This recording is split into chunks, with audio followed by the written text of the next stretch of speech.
Siempre es agradecida una mano y estos días son muchos los que la atienden. Voluntarios que dejan durante unas horas a sus familias para atender a otros que lo necesitan.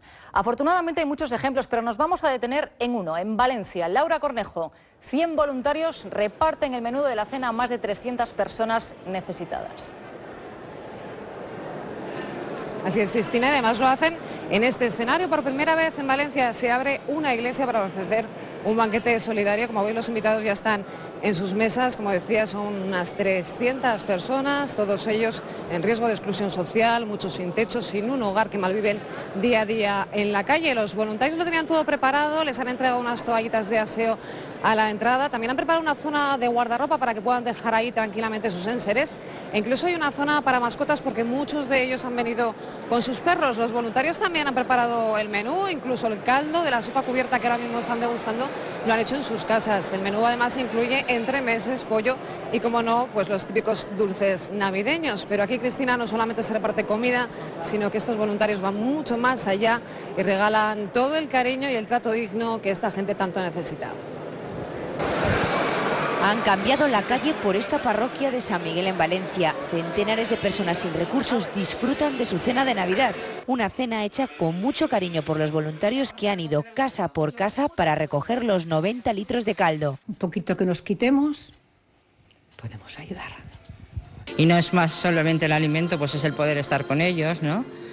Y bueno, pues a lo mejor se crean también unos lazos de amistad para poder hacerlo más veces también. Unos han hecho la sopa, otros regalado la fruta, un colegio las ollas y bandejas, y el año que viene se quiere hacer todavía mucho mejor. Otros años organizaremos mejor con una invitación nominal, porque esas personas tienen una dignidad, merecen ser invitadas por su nombre. Aquí cena en Valencia es su primera vez.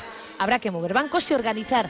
Entre 200 y 300 estamos en esas cifras. La comida ya espera para la cena de esta noche en la sacristía. El caldo había que ir a buscarlo. Vamos a pasar, vamos a recoger el caldo. Lo han preparado voluntarias en sus casas, como Amparo. Mucha gente por ahí, pobrecitos, con carita de hambre. Serán comidas especiales para muchas familias que ayer vivieron una cena de Nochebuena especialmente dura. En una iglesia, una parroquia de Valencia ha cedido su espacio para que más de 200 personas sin hogar puedan celebrar la Navidad. Una idea que surge a raíz de una iniciativa similar que se celebra todos los años en una basílica de Roma. Carlos Villán.